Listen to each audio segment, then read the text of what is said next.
Olá, engenheiros! Fala, galera da simulação! Sejam bem-vindos a mais um episódio do Kai Talks. E hoje nós temos, Amaral, um tema que você domina bastante, né? Você é a nossa referência aqui no setor aeroespacial, dentro da E3S. Eu quero que você traga um contexto aí pra gente sobre qual vai ser o tema, o que a gente vai falar hoje no nosso episódio. Porque nossos antepassados olhavam para o céu em busca de algo maior do que eles próprios, maior do que a sua própria existência. E a gente viu aqui durante o século XX uma verdadeira corrida espacial no qual o espaço era um argumento estratégico de defesa, de soberania nacional, e houve uma corrida mundial em prol de quem controlaria, quem seria detentor de maior espaço de participação perante essa nova indústria que estava surgindo. O Brasil, após algumas décadas, fez um próprio movimento também para absorver, para surfar um pouco dessa onda. Nós tivemos aqui projetos importantes, como o do VLS-1, que é um foguete de 4 estágios e 19 metros de altura, que infelizmente acabou explodindo alguns dias antes do seu lançamento, que levou alguns especialistas, 21 especialistas fogueteiros consigo. E esse foi um episódio muito marcante na realidade da indústria aeroespacial brasileira, porque ditou todo o outro rumo que o setor teria a partir de então, e nós vemos hoje movimentos como New Space, em que existe uma nova tentativa de corrida espacial, contando agora com o grande apoio da iniciativa privada, inclusive. Vemos um movimento importante, por exemplo, com o IAE, através do veículo lançador de microsatélites.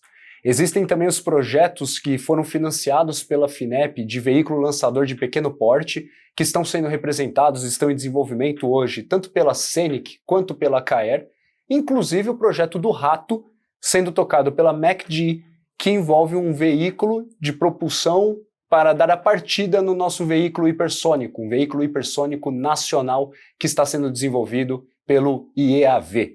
Então, em meio a esse contexto, onde existe uma variedade de altos e baixos, nós temos hoje um convidado que domina muito dessa indústria, que é Osvaldo Loreda, fundador proprietário da Crux Aerospace e que vai compartilhar conosco um pouco da sua visão perante esse setor tão estratégico. Então acompanhe a vinheta e vamos lá.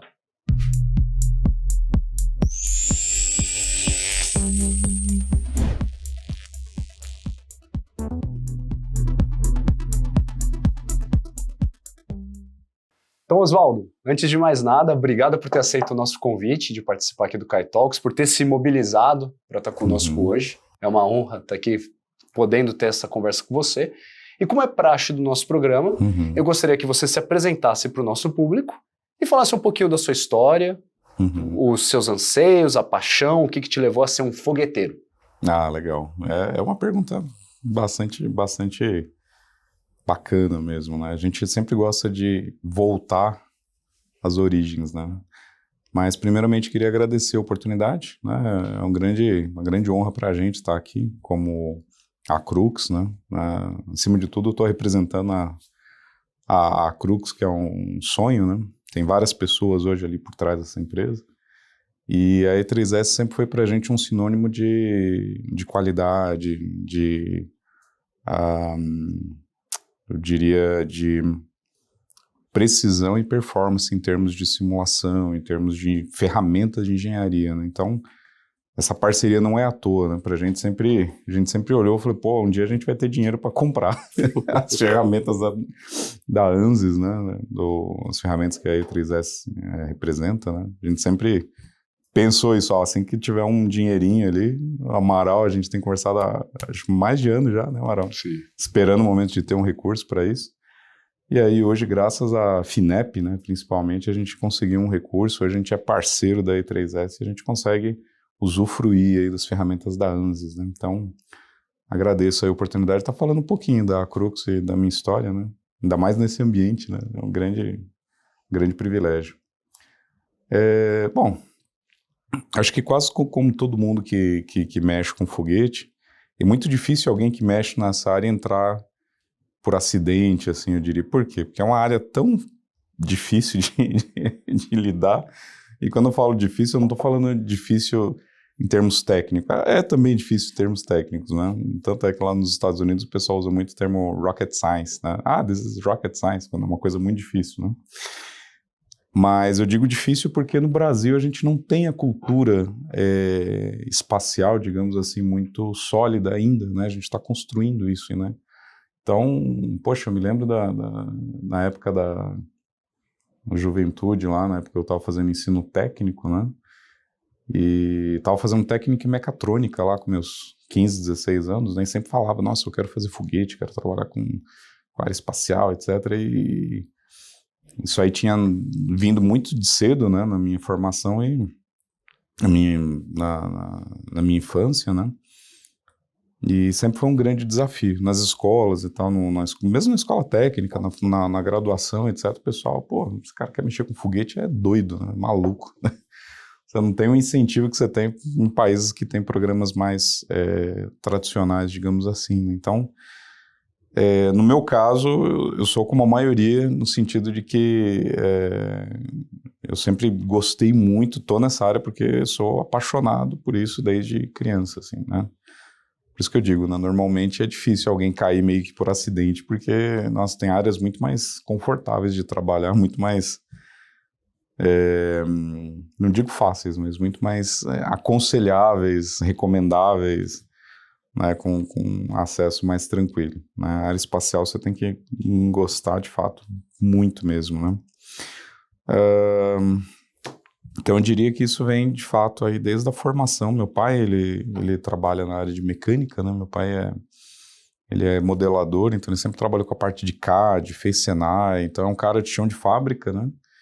E eu, muito jovem, ia para a fábrica com meu pai, ia visitar as máquinas, via torno, fresa, CNC funcionando, né? Via aquele ambiente de chão de fábrica e sempre adorei aquilo lá, né? Sempre gostei muito.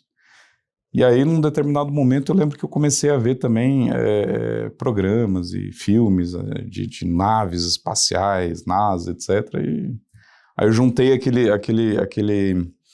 aquela predisposição à indústria, né, com uma indústria que é um pouco mais sofisticada, um pouco mais desafiadora, que é a indústria de ir ao espaço, né, de ir às estrelas. Gosto muito de usar o termo, né, ad astra, né, porque você ir às estrelas, né, chegar às estrelas é o nosso grande desafio, né, o nosso sonho, né, por mais que seja algo extremamente difícil. Então acho que nasceu assim o interesse, né, pela área e tudo mais, desde jovenzinho mesmo. E a Crux? Como surgiu a Crux? Essa é uma outra pergunta interessante também, eu tentar não ser muito, não alongar demais, mas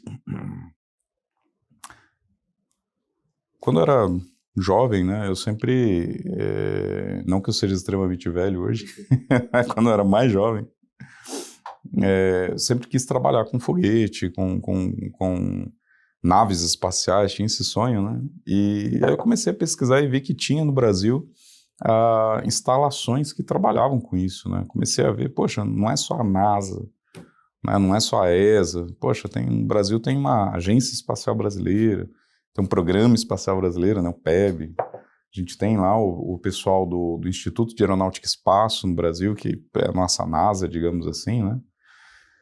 Então, comecei a direcionar meus estudos para isso, né? Fiz lá minha técnica, graduação, fui fazer mestrado no ITA, porque o ITA, de fato, é a escola. Eu estou falando isso em 2007, aí, quase 20 anos atrás. Então a gente está falando de um período que não tinha nem engenharia aeroespacial no Brasil, cara, não tinha essa graduação. Tanto é que eu me formei em engenharia, em tecnologia e mecânica de precisão, fui fazer um curso de mecatrônica, né, para depois fazer mestrado em aeroespacial, etc, né. Mas a minha graduação foi em mecatrônica, em mecânico de robô, que gosto de brincar, né, mecânico de robô. E foi bom, né? Foi próximo tá bastante próximo da área, né? A aeroespacial ela é muito próxima da área de robótica, automação de forma geral. Então eu comecei a descobrir que tinha uma área no Brasil, e aí durante o mestrado lá no ITA eu comecei a me aproximar muito do Instituto de Aeronáutica e Espaço, né? Tive uma grata surpresa, uma oportunidade muito boa que foi, eu entrei no mestrado acadêmico do ITA, né? para trabalhar lá com propulsão de foguetes, que era uma coisa que eu já gostava muito, já sabia lá desde criança, né, que gostava muito dessa área.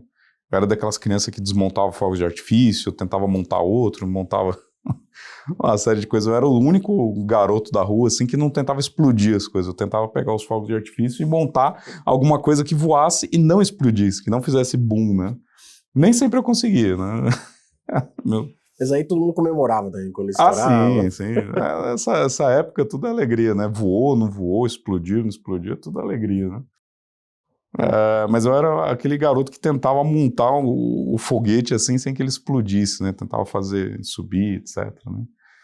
Então eu entrei no ITA para fazer mestrado, tive uma oportunidade muito boa que no meio do mestrado acadêmico surgiu um MPEA, né? Um mestrado profissionalizante em engenharia aeroespacial, que era um programa que o Instituto de Aeronáutica e Espaço criou juntamente com o ITA e juntamente com o Moscow Aviation Institute, né, que é o MAI, né, é como se fosse o ITA da Rússia, né, assim como o ITA é o MIT, digamos assim, né, é como se fosse o MIT dos Estados Unidos, o MIA, o MAI, né, é o mesmo tipo de instituto que tinha na Rússia, tem ainda, né, uma instituição extremamente forte, acho que eles devem ter quase 100 anos, e é uma universidade que formou vários cosmonautas, né? São vários cosmonautas que estudaram naquele mesmo lugar e tudo mais. Então, ali no ITA, eles trouxeram vários professores dessa universidade, né, especializados em motores de foguete. Aí eu fiquei 2 anos estudando motores de foguete lá no ITA, com professores do Moscow Aviation Institute, né? Depois eu fui passar um tempo na Rússia,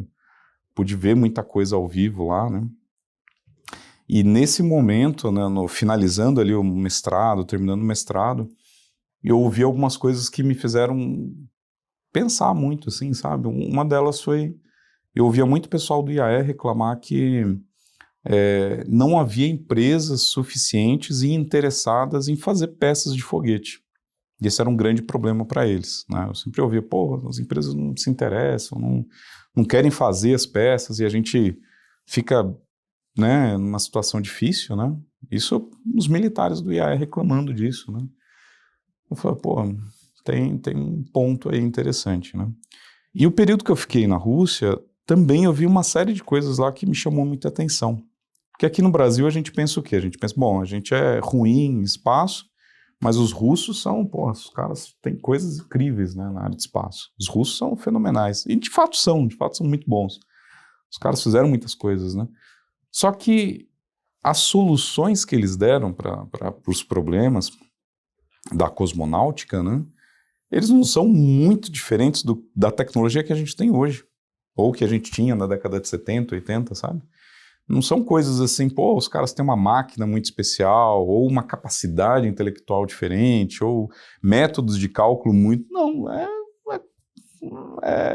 exatamente a mesma capacidade que a gente tinha, né? Teve uma vez que eu fiquei assim, estarrecido quando um professor mostrou lá um equipamento, né? E a gente teve a chance de ver, cara, quase tudo que vocês possam imaginar, a gente teve a chance de ver de perto lá. Até a Soyuz mesmo, aquele foguete Soyuz, a gente teve a oportunidade de chegar perto num galpão que eles têm lá, que é um galpão dentro da universidade. Eles têm um foguete inteiro lá, deitado, né? Com todos os módulos abertos, então você podia ver, cada rebite do foguete lá, sabe?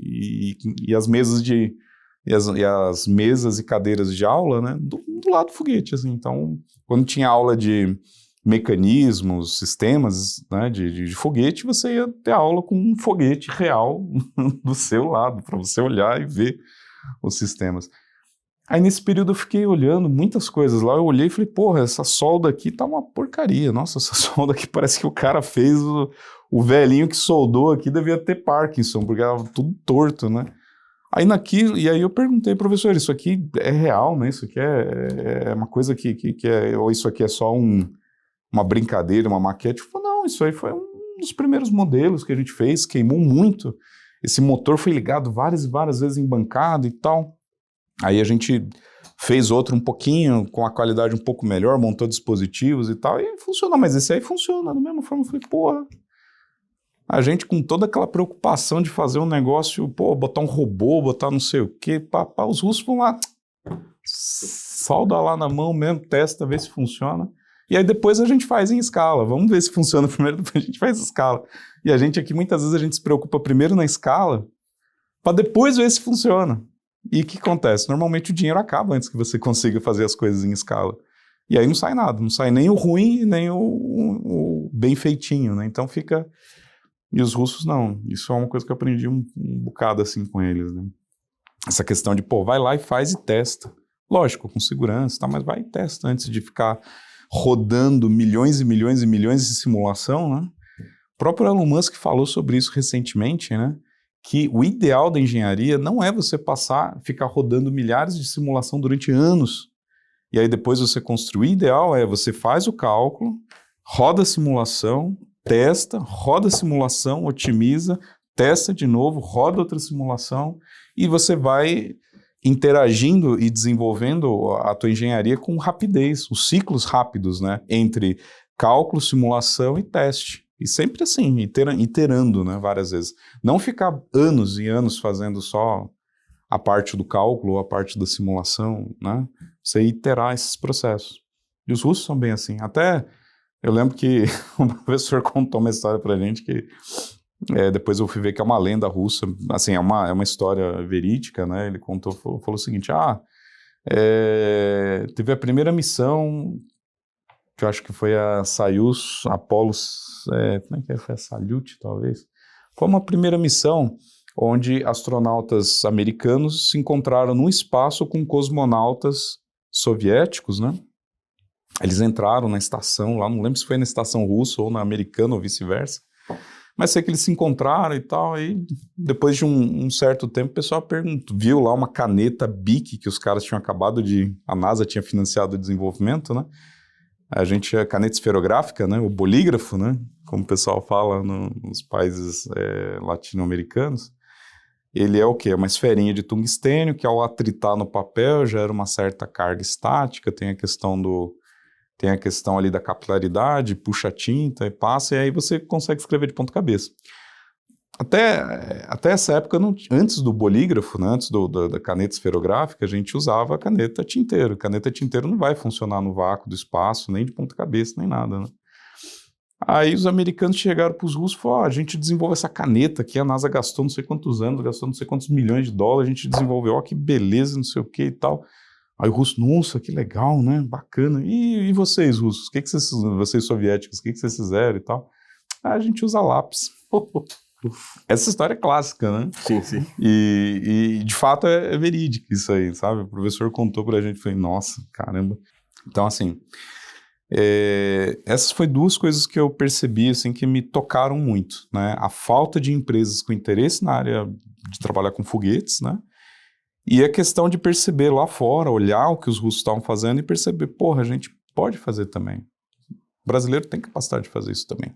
A gente só não fez porque talvez não tenha tido uma demanda política necessária, grande o suficiente, ou uma corrida política,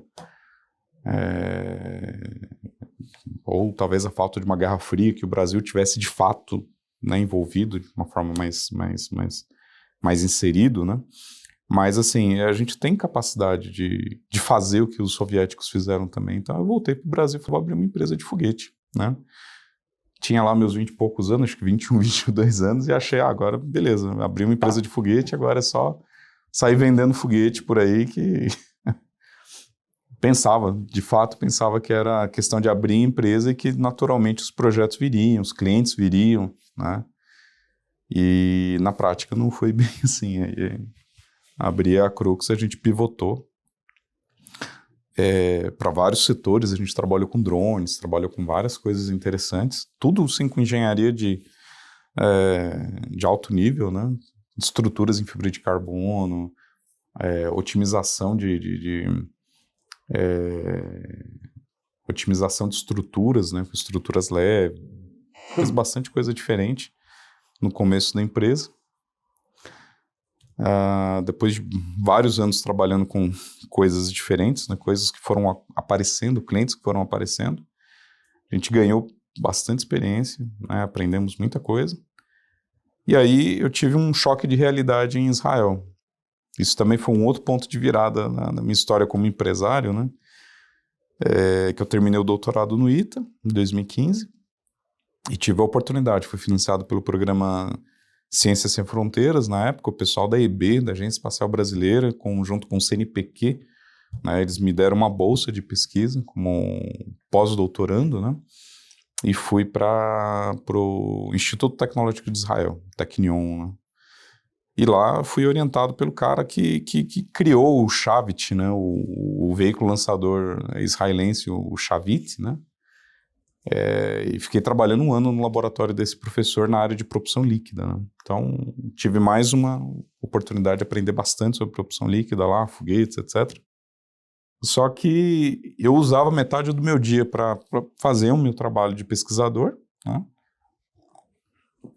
Usava metade do dia para trabalhar como pós-doc mesmo, pós-doutorando. Aproveitei demais o tempo lá. Nossa, aprendi muita coisa bacana. E aí o tempo que eu tinha de sobra, eu ia participar dos eventos de empreendedorismo lá em Israel.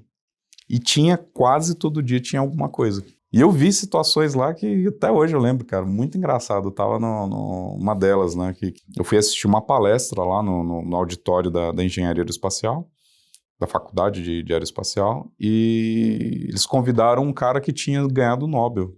Era um cientista Nobel, não sei se era americano, acho que era americano, cara. Porra, era um Nobel. O cara era um cientista que tinha ganho um Nobel, cara, de física, eu acho. Aí tava dando a palestra e tal, eu lá curtindo, né, a palestra. Daqui a pouco me levanta um sujeito, que não era um cara muito velho, mas também não era um moleque, era um cara de uns 40 anos lá, levantou assim no meio da palestra, interrompeu, o cara parou assim a palestra, e falou, tudo bem, né? Você quer perguntar alguma coisa? Eu falei, não, é que essa equação que você colocou aí no seu slide tá errado, viu? Ó, dá uma olhada, dá uma corrigida nisso aí. Aí voltou e sentou. E aí eu pensei, nossa, o povo vai trucidar esse cara, né? Não, ninguém achou estranho. Até no final da palestra eu fui perguntar pro pessoal. Eu falei, nossa, que situação... Perguntar para meus amigos, né? Nossa, que situação delicada, né? O cara apontar o erro do outro, assim, no meio da palestra, né? Porra, o cara é um cientista que ganhou o Nobel, cara. Como é que você vai lá? Aí meu amigo falou, mas por que indelicado? Eu falei, pô, mas ele interrompeu no meio. Mas estava errado. E o cara não entendeu, cara. Ele não percebeu, assim, a grosseria que o outro tinha feito, né? E aí, o que aconteceu? Eu cheguei lá como um cientista, como empresa. Um cientista com uma startup. Eu cheguei lá, eu já tinha 10 anos de Acrux aberta. E pouco faturamento, né? Tive, acho que, picos de faturamento na ordem de, acho que 100 mil por aí por ano, coisa inexpressiva praticamente. A empresa nunca tinha decolado. E aí, quando eu cheguei lá, eu fui apresentar a empresa todo orgulhoso, né? Pô, a gente tá fazendo tal coisa, tal coisa, tal coisa, tal coisa. Cara, a quantidade de tapa na cara que eu tomei lá, dos caras, falou, porra, cara, você tá não sei quantos anos com isso aí, você... Cara, qual que é o teu produto? Qual que é o teu mercado? Qual que é isso? Assim, tive tantos choques, assim, em termos de amadurecimento como empresário, né? Cara, foi maravilhoso para mim, foi muito positivo. Aí eu voltei pro Brasil mais com essa mente de, peraí, eu não posso ser um cientista com uma startup. Eu preciso ser um pouco mais um empresário com uma startup que também é cientista. Porque até então eu estava invertendo a ordem das coisas. E a empresa, quando você inverte a ordem, não dá certo, cara. Porque quando você tem uma empresa, cara, você tem que respirar fluxo de caixa, você tem que respirar capital de giro, você tem que respirar faturamento, né? Não dá para você focar em pesquisa, focar em publicação, você tem que focar em faturamento. E depois o tempo que sobra, o recurso que sobra, beleza, você trabalha com pesquisa, com desenvolvimento, com bolsa, com publicação, mas você tem que focar nisso. Então, voltei para o Brasil em 2016, 2017, e aí eu comecei a mudar a empresa no sentido de que, a partir desse momento, 2017, que a gente começou a criar produtos de prateleira, visando vender mesmo para o mercado. Aí, de 17 para cá, a gente fincou o pé na área de foguetes de treinamento, foguetes de sondagem. A gente passou aí uns 3 anos brigando para conseguir algum apoio, para conseguir alguma venda, para conseguir algum fomento, né? E aí lá por 2021 a gente começou a acertar, de fato, como escrever projetos de inovação para a FAPESP, para a FINEP, para o CNPq, e a gente começou a acertar, né? De 22 para cá, a gente conseguiu 6 projetos de inovação, 4 projetos com CNPq e 2 projetos da FINEP, sendo que um deles, projeto que ao longo dos 3 anos do projeto vai injetar na Crux alguma coisa em torno de 51 milhões, 51, alguma coisa milhões, em um projeto, né? Então hoje a gente está, de fato, conseguindo construir a empresa, construir uma estrutura bacana, graças a essa visão muito graças a essa visão que eu consegui trazer lá de Israel, de empreendedorismo mesmo, mais direto, digamos assim. Mas eu acho muito legal todo esse testemunho que você deu, porque boa parte dos nossos clientes apaixonados pela sua aplicação acabam enfrentando o mesmo obstáculo, né? É inerente.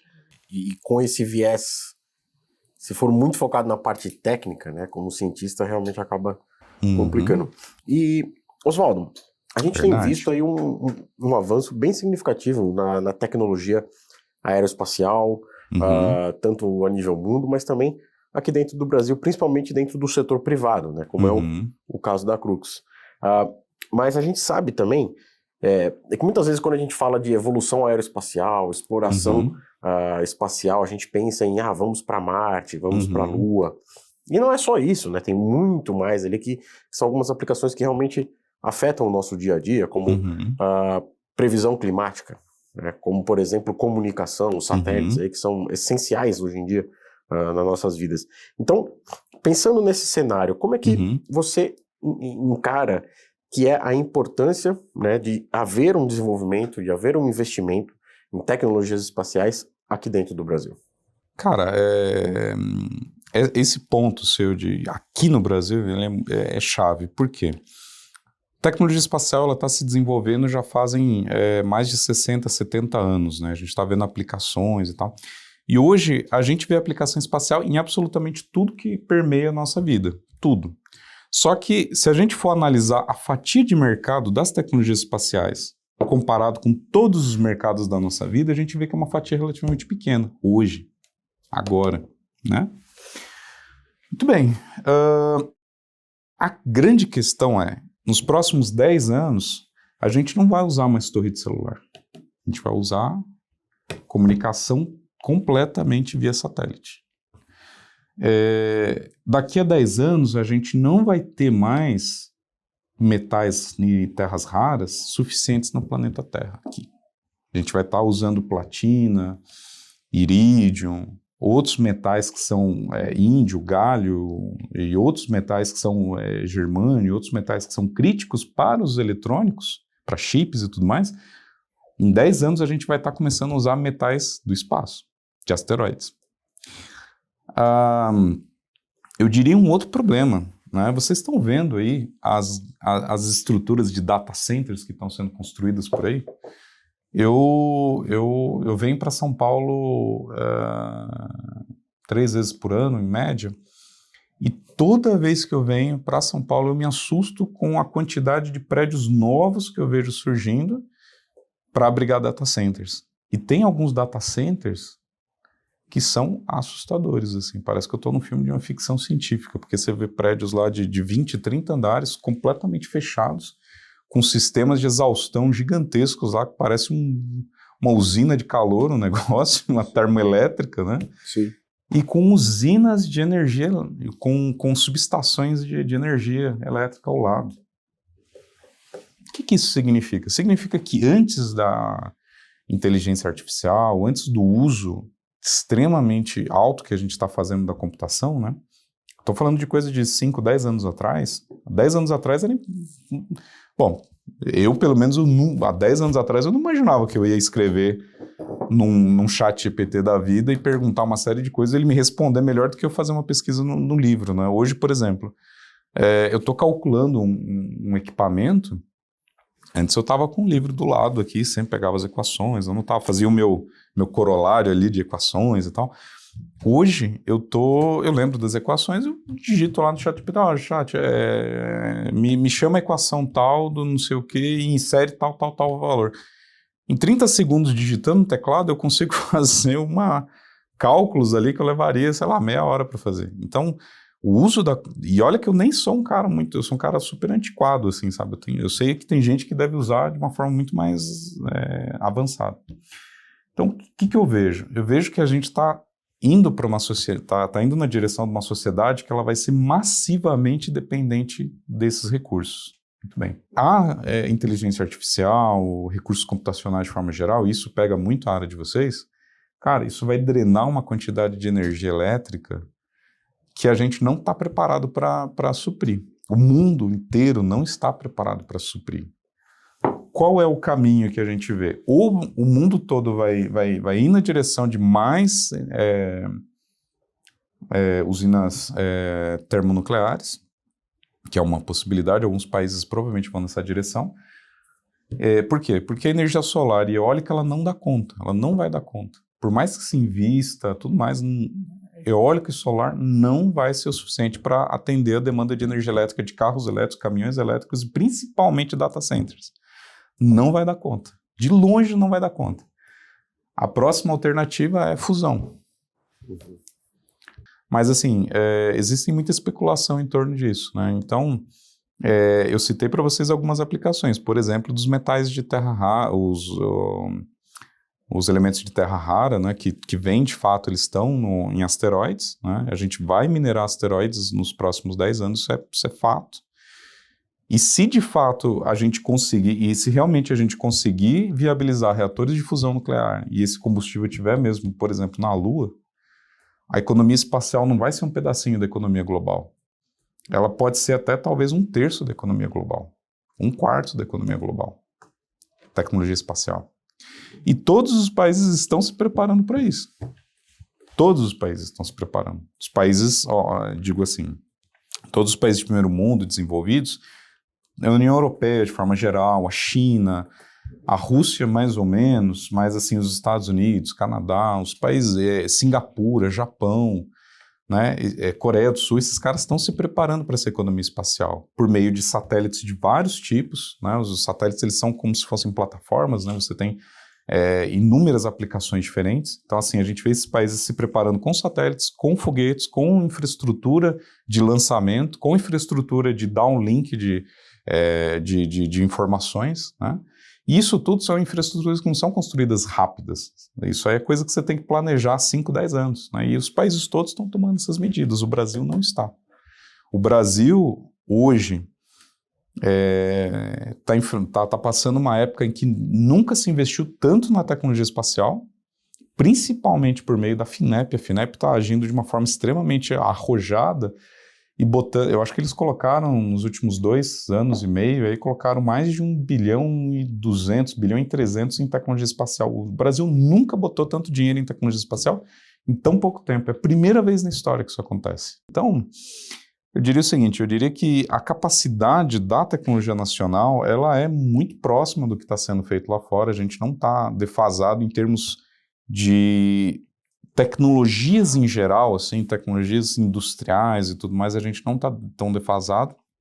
Agora, a gente está defasado em termos, eu diria, empresariais ou modelo de negócios, talvez. Porque lá fora, a gente observa que há centenas de empresas que conseguiram montar modelos de negócio que são sustentáveis para a área espacial, ou seja, essas empresas conseguem fabricar satélites, foguetes, lançar cargas úteis, prestar serviços, exportar produtos. Então, você tem aí, na maioria dos países que são detentores da área espacial, ou mais tradicionais da área espacial, você tem uma cadeia de suprimentos, né, uma indústria ali muito bem estabelecida e sustentável, que para em pé sozinha.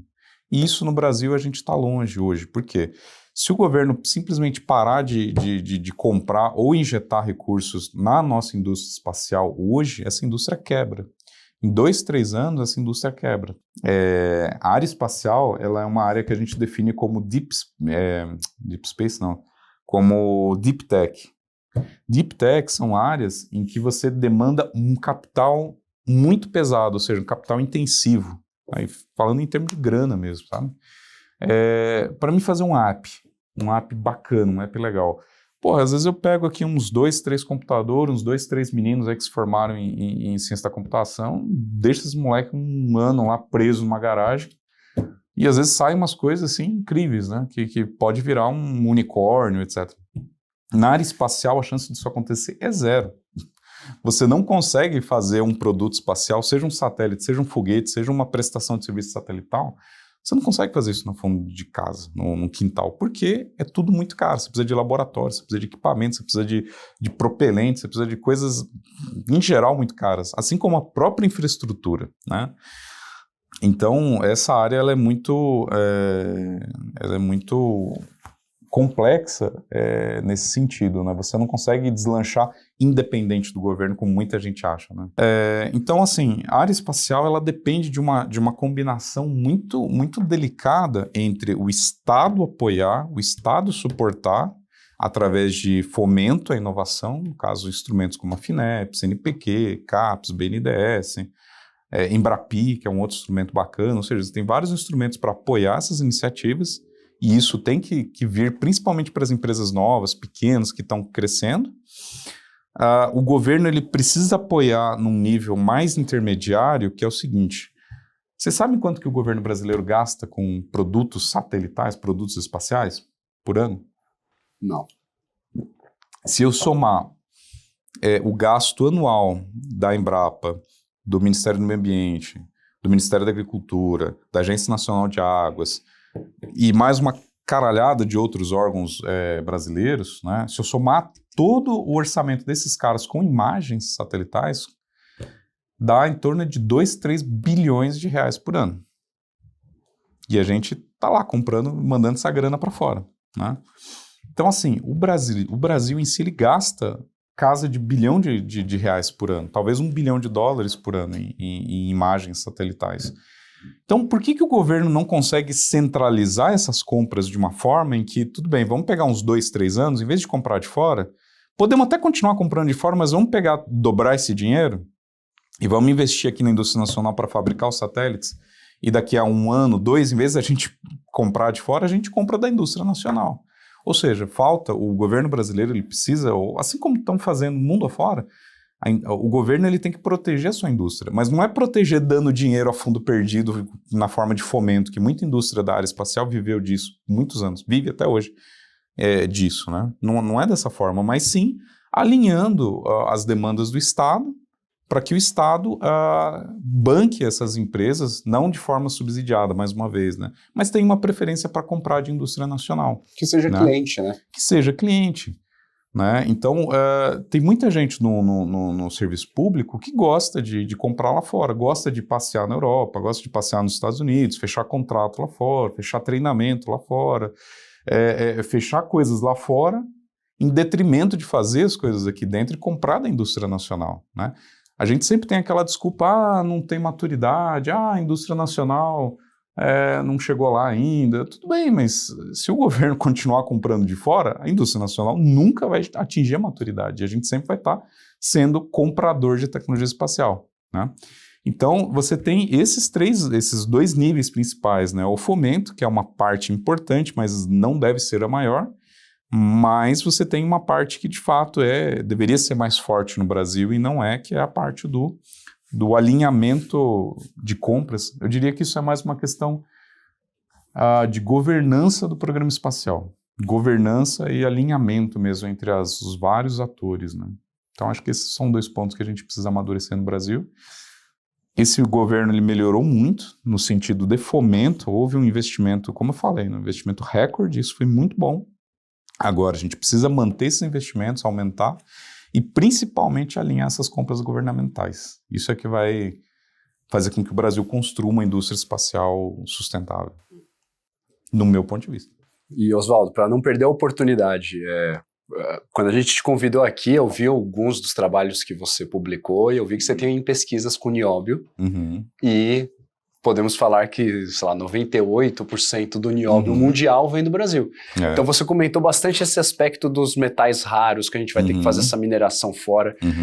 Quando a gente entra nesse aspecto mais estratégico, poxa, o Brasil é um super player para estar bem posicionado no fornecimento de metais raros, e na prática não é exatamente o que acontece.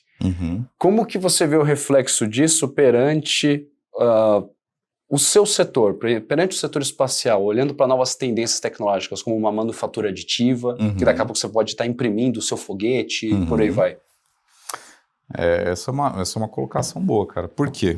A gente teve umas experiências muito interessantes com isso recentemente, que o Brasil, de fato, ele detém acho que 98%, 97% das reservas mundiais de nióbio conhecidas hoje, isso é fato. E o Brasil exporta, né, para o mundo inteiro nióbio, né, o mundo todo compra nióbio, mas por que o pessoal compra nióbio? Por que o nióbio é tão importante? Porque o nióbio ele tem uma característica muito bacana. Quando você mistura uma quantidadezinha bem pequena, em torno de 0,5% no aço, ele provoca um efeito no aço que o aço ele passa a ficar com... Os grãos cristalinos passam a ficar muito mais homogêneos, eles ficam menores. Então ele tem um efeito de refino de grão cristalino da liga, né? E isso faz com que a liga fique mais resistente, mais dúctil, incrementa uma série de qualidades na liga. Então é uma coisa que o mundo todo coloca uma pitadinha de nióbio lá. E quando eu falo uma pitadinha, eu estou falando de algumas toneladas, quando você vai rodar um alto forno, né? Algumas toneladas de nióbio para provocar esse efeito. Bom, por isso que o mundo todo quer. Aí tem uma outra questão. Além desse efeito de refino de grão e aumentar as propriedades dos aços em geral, ele também é usado como elemento principal em ligas para altíssima temperatura, porque o ponto de fusão do nióbio é 2.475 mais ou menos, ou seja, ele é 1.000 graus, ele tem 1.000 graus acima da temperatura de fusão do aço, que é 1.547 mais ou menos. Então, quando você vai fazer uma peça de nióbio, cara, você pode meter 1.000 graus a mais de temperatura que ele vai, em teoria, ele vai suportar. Então, para motor foguete... Crucial. É crucial, é extremamente importante. Só que o nióbio puro, ele é muito macio. O nióbio puro é um elemento que ele puro, é que nem... um exemplo legal aqui. Sabe esses alumínio de janela? De panela, de coisas de uso geral? É um alumínio quase puro. É o alumínio da liga 1060, 1050, 1100, que é um alumínio praticamente puro. Esse alumínio puro, ele tem uma resistência mecânica quase de um plástico ali duro, né? Um plástico de engenharia. Um pouquinho maior. A gente usa a unidade em megapascal. Normalmente em torno de 100 megapascal. Agora, se eu ir colocando outros elementos no meio, a gente pode, por exemplo, fazer uma liga que a gente usa muito lá, que é a 7075. Que é uma liga famosa na área espacial, todo mundo ouve. Essa liga tem uma resistência mecânica maior do que 500 e pouco, 510, 520 megapascal de resistência, ou seja, é 5 vezes mais resistente, e alumínio é o mesmo peso, a mesma densidade do que o alumínio puro, só que ele tem umas pitadas de alguns elementos ali no meio. O nióbio é a mesma coisa, o nióbio puro, ele não é tão resistente, e a gente vende o quê? A gente vende o nióbio puro, só. Agora, se a gente pegasse o nióbio puro e adicionasse hafnium, tântalo, zircônio e outros elementos de liga que são importantes, né? Ele se tornaria uma liga mecânica de altíssima resistência a alta temperatura que são as ligas de fronteira do conhecimento que são usadas, né? Aí, um detalhe interessante é o seguinte, eu consigo comprar nióbio puro da CBMM, Companhia Brasileira de Metalurgia e Mineração, ou o inverso, que é uma empresa, eu tive a oportunidade de visitar alguns anos atrás. Ela fica lá em Araxá, em Minas Gerais, né? Justamente lá na lavra, né, que eles têm lá. E o que acontece? O Brasil só produz o nióbio puro, da CBMM e tudo mais. Agora, para usar em motor foguete não me serve o nióbio puro. Eu preciso do nióbio com os vários elementos de liga. Precisei para um projeto, né, para fazer um motorzinho foguete que a gente está desenvolvendo junto à FINEP, né? Não conseguia comprar. Tentei comprar dos Estados Unidos, embargado pelo ITAR. Eles falaram, não, custa tanto essa chapa. Uma chapinha desse tamanho assim, que eu queria comprar para fazer, é aquela parte do bocal da tubeira, que a gente vê lançamento, a gente vê o foguete no espaço, não tem uma parte que fica brilhando? Uhum. Fica vermelho, né, rubro. Aquilo é o nióbio. Né, dos foguetes da SpaceX e tal. Aquilo é uma chapa de 1 milímetro de nióbio, que está resistindo à pressão ali dos gases, mas ela é bem levezinha mesmo, e ao mesmo tempo ela suporta 1.500, 2.000 graus sem derreter e tal. Bom, Aí fui tentar comprar um pedacinho desse tamanho, assim, de 1 milímetro, né? Vi nos Estados Unidos, tá, $1.500 o pedacinho de chapa e tal. E eu falei, beleza, eu vou comprar, porque eu tô precisando pro projeto aqui. Não, a gente não pode te vender. Você vai usar para quê? Vou fazer um motor foguete. Não pode. E aí a gente começou um projeto, de fato, mesmo com o recurso da FINEP e tal, para fazer as nossas próprias ligas de nióbio, para a gente poder fabricar aqui. Hoje, a gente está comprando uma máquina de manufatura aditiva, com uma seção de 150 por 300 milímetros, então eu conseguiria fazer o motor inteiro de nióbio se eu quisesse hoje nessa máquina. E eu estou comprando da Polônia, eu estou importando um equipamento que ele é um atomizador. Ou seja, eu vou conseguir pegar um arame de soldagem, um eletrodo, matéria bruto, tarugo mesmo, de metais e atomizar ele num pó bem fininho. Mas por que eu preciso de um equipamento para fazer isso? Não é mais fácil, eu posso pegar uma lima e lixar o metal lá e fazer o pozinho. Não posso. Porque a manufatura aditiva hoje, ela é feita de uma forma em que o pó ele é colocado em recipientes e tal, e esse pó ele é depositado no leito com um aplicador. É tipo um rodo, assim, parece, sabe? E o metal ele é depositado como se fosse um fluido. E o metal em pó, ele tem que se comportar como fluido, porque se ele se comportar como sólido, né, ele não vai formar essa camada com a precisão que tem que formar. Então o pó ele tem que ser um pó de uma partícula, uma bolinha de acho que 50 micrômetros mais ou menos, e ela tem que ser perfeitamente esférica. Aí sim, aí você pega o pó, você gira assim um recipiente, ele escoa como se fosse água, é super interessante, e é metal em pó. Então você precisa desse metal com essa forma, e no Brasil não tem quem faça. Só que aí o que acontece? A gente está importando a máquina que faz isso. O que a gente vai conseguir fazer com essa máquina? A gente vai conseguir pegar o nióbio puro da CBMM, vou fazer o pó de nióbio, vou comprar hafnium puro, que é um metal elementar, então eu consigo comprar sem embargo nenhum, vou comprar hafnium puro, vou comprar tungstênio puro, vou comprar os elementos da liga puros, dá para comprar sem problemas, vou fazer a mistura desses elementos num misturador mesmo, a vácuo, etc., e vou colocar na máquina de manufatura aditiva. Que a máquina de manufatura aditiva, quando ela passa o feixe de laser, ou pode ser também um feixe de elétrons, né, um electron beam, ele forma uma poça de fusão, e essa poça de fusão, os grãos cristalinos, eles são bem maiores normalmente do que o tamanho dos 50 microns da partícula de metal, da esfera. Assim, o que acontece? Quando esses caras são derretidos, eles formam um elemento de liga no momento da fundição, no momento da fabricação mesmo, do layer, né, da formação do layer. Então a gente vai conseguir não só fabricar o motor, como a liga naquele instante e in situ, né, eu falo. Fantástico. E aqui no Brasil. Totalmente ITAR free, né? Isso que a gente está brigando para fazer. E com isso a gente vai poder fazer turbinas, motores foguete, uma série de coisas que são críticas para o país. Né? Excelente. Oswaldo, acho que para mim foi um aprendizado aqui. Dá para ficar mais 3 horas. Nossa, facilmente. Pelo tempo. Vamos embora. A gente vai precisar finalizar. Não, mas eu acho que o que é legal, deu para ver que tem gancho. A gente tinha muito papo aqui para conversar com o Oswaldo. A pauta rasgamos. A pauta rasgamos aí.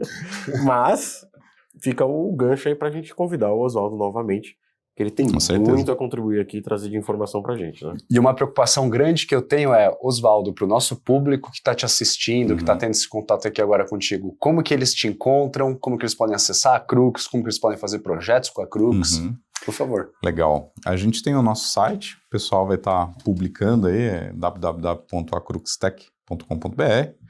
Vocês podem entrar em contato lá, conhecer um pouco mais da nossa empresa. A gente tem as várias mídias, né? Eu não sou muito íntimo delas, mas tem as mídias nossas, Facebook. Acho que Facebook é coisa de velho hoje, né?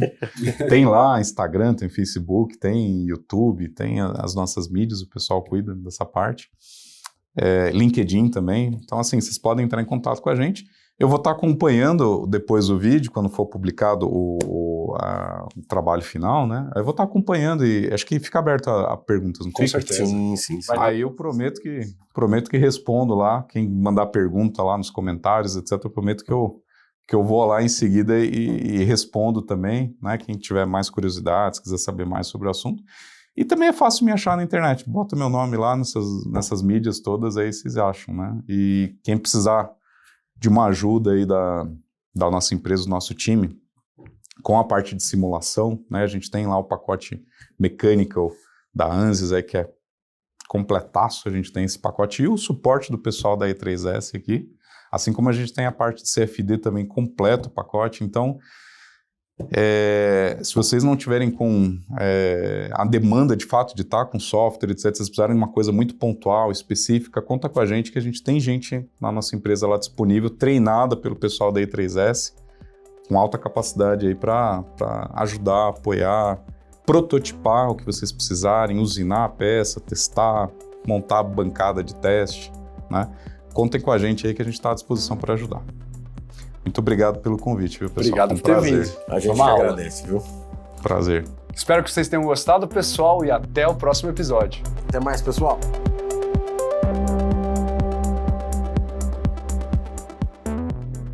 É isso aí, pessoal. Ficou com dúvida ou tem alguma sugestão? Manda pra gente no nosso e-mail